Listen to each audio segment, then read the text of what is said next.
음식물 쓰레기 처리장 계약 종료를 불과 2달 앞두고 포항시가 뒤늦게 신규 위탁업체 선정에 나서면서 음식물 쓰레기 대란이 우려되고 있습니다. 울릉군이 대형 여객선을 건조해 2022년부터 울릉포항 간 항로에 투입하기로 했지만 주민들이 화물겸용 여객선을 요구하면서 전체적인 사업 일정에 차질이 예상됩니다. 여러분 안녕하십니까? 포항 MBC 뉴스입니다.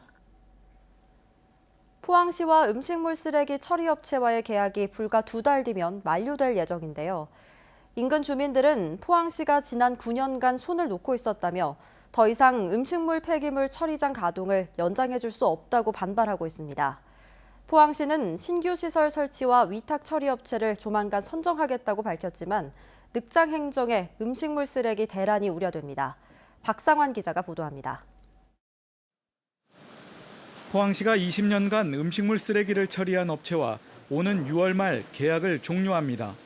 처리장 인근의 주민들은 지난 20년간 악취로 고통받은 만큼 계약 기간이 종료되면 이 시설을 더 이상 연장 운영해서는 안 된다고 주장했습니다. 포항시와 포항시의회가 무책임한 행정의 책임을 지고 하루빨리 신규 시설을 건립하는 것이며 신규 시설 건립될 때까지 오직 외지 위탁 처리입니다. 주민들은 신규 시설 건립을 위한 9년의 시간이 있었음에도 포항시와 시의회가 부지 선정조차 못한 채 무기력한 행정을 보여왔다고 질타했습니다. 주민들은 이제 그걸 믿고 이제 우리가 2011년부터 준비를 해서 대체 부지를 찾아서 이렇게 음식물 처리장을 만들어야 되는데도 불구하고 포항시가 9년 동안 수수방관한 거죠. 이에 포항시는 신규 시설이 설치 운영되기까지 처리 공백을 대비해 신규 위탁 처리업체 선정을 위한 공개 경쟁 입찰을 추진 중이라고 밝혔습니다. 입찰 이제 적격 심사 과정입니다. 3개 업체가 지금 들어오는 걸로 알고 있습니다. 그 다음 주 중에 이제 서로 들어오면은 판단해가지고. 음식물 쓰레기 처리장 계약 종료를 불과 2달 앞두고 포항시가 뒤늦게 신규 위탁업체 선정에 나서면서 음식물 쓰레기 대란마저 우려되고 있습니다. MBC 뉴스 박상환입니다. 울릉군이 대형 여객선을 건조해 2022년 울릉포항 간 항로에 투입하기로 한 계획이 차질을 빚고 있습니다. 당초 공모한 선사와 여객 전용선을 건조하기로 합의했지만 뒤늦게 화물 겸용선이 필요하다는 주장이 제기되면서 추진 일정이 중단됐습니다. 한기민 기자가 보도합니다. 지난 연말 경북도청에서는 대형 여객선 신조 운항에 관한 기본 협약이 체결됐습니다. 우선 협상 대상자로 선정된 대저건설이 경상북도와 울릉군의 지원을 받아 파도에 강한 여객 전용 대형 선박을 건조해 2022년부터 울릉포항 항로에 투입한다는 내용입니다. 이에 따라 지난달 말 실시 협약이 이루어질 예정이었지만 경상북도가 돌연 서명을 보류했습니다. 울릉군 비상대책위원회와 도의회 일각에서 화물 겸용 여객선으로의 변경을 요구했기 때문입니다. 울릉도 산나물과 해산물을 신선한 상태로 빨리 수송하려면 종전 선플라워처럼 화물도 실을 수 있는 선박이 필요하다는 겁니다. 주민 의견을 수렴하지 않은 채 선사를 공모해 정작 주민들은 여객 전용이라는 사실을 뒤늦게 알았다는 주장입니다. 공모 절차 이전에 주민 공청회를 했어야 되는 겁니다. 그때 여러분들은 어떤 배의 형태를 대했으면 좋겠습니까? 라고 물었어야 되는데 사업자가 선정된 이후에 그때 비로소 사업자가 다니면서 그 주민 설명회를 한 거예요. 이에 대해 울릉군은 뒤늦은 문제 제기라며 난감해하고 있습니다. 오전에 울릉에서 출항하는 조건이기 때문에 화물 겸용 선박으로 바꾸더라도 하루 전에 화물을 선적해야 해 사실상 수송에 이틀이 걸려 실효성이 없다는 겁니다. 또 이제 와서 사업 협약을 바꿀 경우 선사와의 법적 다툼이 불가피하고 사업 기간과 비용이 늘어난다는 입장입니다. 새로 공고해서 새로 추진한다 하면은 우선 협상 대상자 결정되는 사람도 또 가만히 있지 않을 것이고 그래서 우리는 그대로 추진하는 걸로 그래 계획을 지금 수순을 밟고 있습니다. 울릉군은 다음 달 초 경상북도와 협의해 당초 계획대로 사업을 추진한다는 방침이지만 반대 의견도 만만치 않아 진통이 예상됩니다. MBC 뉴스 한기민입니다. 초기에 불길을 잡지 못해 3일간 800헥타르의 산림을 태운 안동 산불 당시 이철우 경북도지사가 불이 난 사실을 알고도 국회의원 당선자들과 술자리를 가져 논란이 일파만파로 커지고 있습니다. 이뿐이 아닙니다. 불이 확산하고 있는 심각한 상황인데도 현장에서 직접 불을 꺼보겠다며 산불 끄기 체험을 했고 이걸 홍보용으로 SNS에 올리기까지 했습니다. 이정희 기자가 보도합니다. 안동 산불이 최초 발생한 시각은 지난 24일 오후 3시 40분. 바로 직전인 오후 3시부터 이철우 경북도지사는 도청을 찾아온 홍준표 의원과 독대를 했고 이어 오후 5시부터 경북 국회의원 당선자들의 예방을 받고 간담회를 했습니다. 참석자는 이철우 지사 국회의원 시절 보좌관과 경북도청 경제특보를 거친 고령 성주칠곡 정희용, 포항남 울릉 김병욱, 구미을 김영식 3명입니다. 당초 참석하려던 안동예천 김영동 당선자는 개인 일정상 불참했습니다. 간담회가 열린 시각 경북도청에서 목격된 불과 7km 거리의 산불 현장 사진. 바람이 반대로 부는데도 자욱하게 치솟은 연기가 규모를 짐작게 합니다. 간담회가 끝난 저녁 6시 40분쯤 산불은 강풍을 타고 빠르게 확산하고 있었지만 도청 앞 식당에서 만찬 자리가 이어졌고 건배 술잔이 돌기 시작했습니다. 만찬에 뒤늦게 온 군의의성 청송영덕 김혜국, 정희용, 김병우까지 당선자 3명, 그리고 경북도청 국장급 이상 간부 공무원들이 함께했습니다. 대구 경북 행정통합, 통합신공항 이런 관계로 미리 간담회가 예정돼 있었고 공식 만찬을 했던 겁니다. 몇 차례 건배 제의가 오간 건 사실인데요. 그걸 술자리, 술판 이렇게 우연하게도 만찬 자리가 끝난 밤 7시 59분, 4시간 만에 피해 규모가 100헥타를 넘어서자 산불 지휘권이 안동시장에서 경북도지사로 넘어갑니다. 다음 날 오전 10시쯤 밤새 잠잠하던 바람이 기상청의 예보대로 초속 10m 이상 강하게 불기 시작했고 산불은 민가까지 위협하는 심각한 상황이 연출됐습니다. 그런데 통합지휘본부장인 이철우 지사 일행의 이상한 행동이 진화대에 목격됐습니다. 야, 저는 뭐 세게 타네. 저쪽 봐라, 저. 갈비 뿌리도 안 끄잖아요. 야, 갈비처럼 돼 있더라.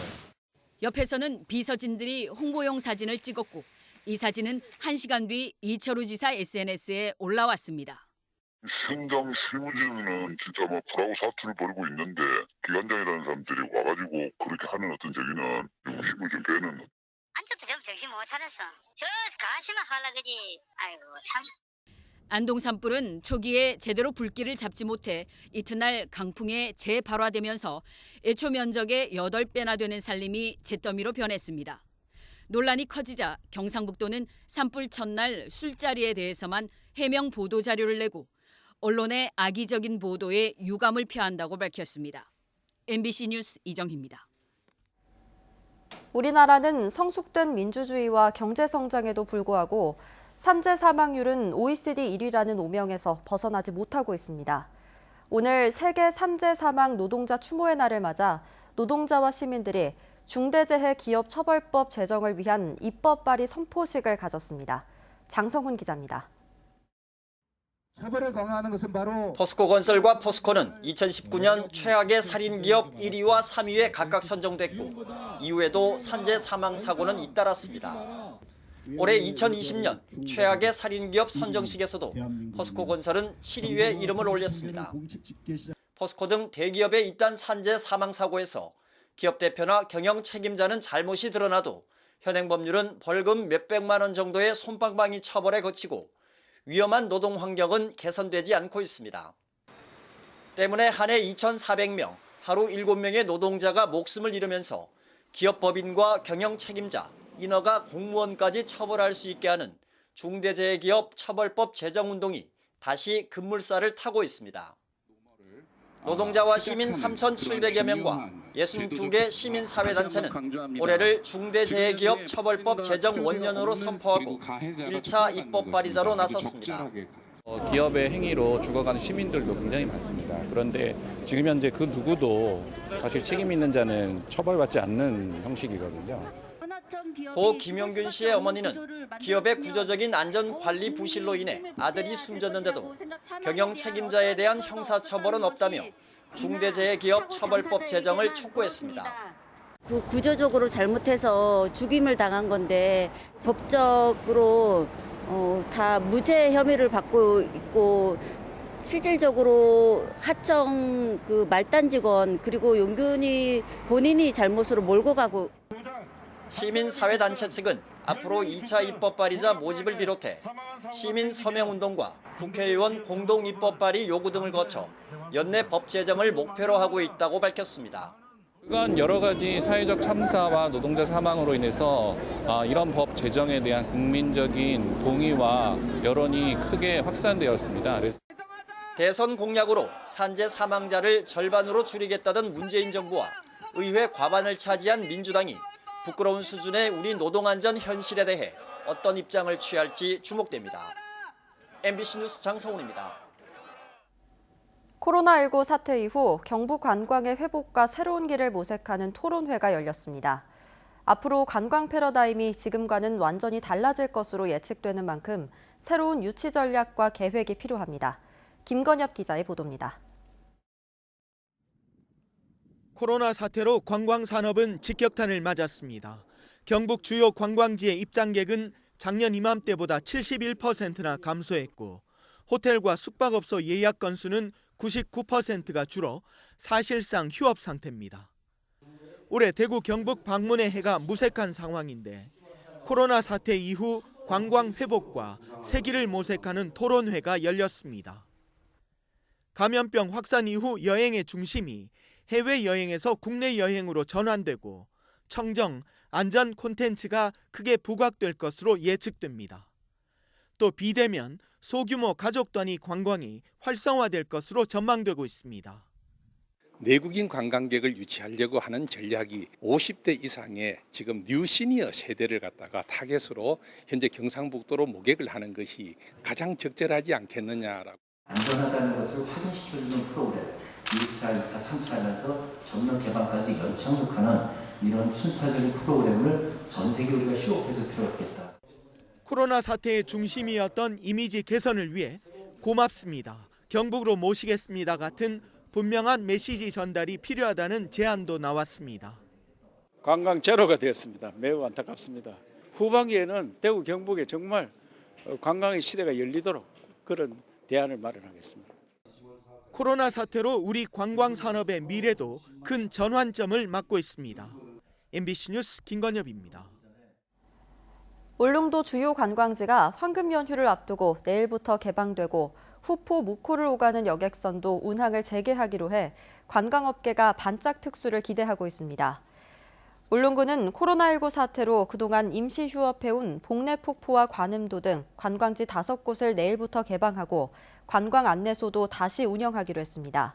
또 묵호와 후포에서 울릉도를 오가는 여객선도 내일부터 차례로 운항을 재개할 예정이어서 침체됐던 관광 산업이 서서히 활성화될 것으로 기대됩니다. 포항 추모공원 건립추진위원회가 구성됐습니다. 포항시는 최근 제정한 종합장사시설 설치 조례에 따라 추모공원 설치 추진위원회를 구성하고 지난 24일 우현동 시립화장장에서 위원 위촉식과 첫 회의를 열었습니다. 공무원과 시의원, 장사 전문가, 지역 대표 등 13명으로 구성된 추진위원회는 추모공원 건립 규모와 부지 선정을 위한 제반 사항을 심의하고 결정할 계획인데 그동안 민원 앞에 우유부단했던 시행정에 변화가 있을지 결과에 관심이 모아지고 있습니다. 포항시가 유동인구가 많은 지역에 미세먼지 알림이 신호등을 추가 설치했습니다. 미세먼지 알림이 신호등은 미세먼지의 농도를 좋음 보통, 나쁨 매우 나쁨으로 표현해 대기질 정보 수치를 실시간으로 표시합니다. 이번 사업은 환경 관련 정보를 시민들에게 신속히 제공하기 위한 것으로 유동인구가 많은 오천 제철 청림복지회관 3곳에 설치됐습니다. 코로나19 여파로 3달 가까이 문을 닫았던 포항크루즈가 다음 달 1일부터 운항을 재개합니다. 포항크루즈는 고강도 사회적 거리 두기가 완화됨에 따라 유람선 운항을 재개하기로 하고 선박 사전 점검과 부분 정비, 방역과 소독을 실시하는 등 준비 작업에 들어갔습니다. 또 승객이 타기 전 체온을 측정하고 마스크 착용을 의무화하는 한편 승선 인원 조정과 승객 간 거리 두기를 실천할 방침입니다.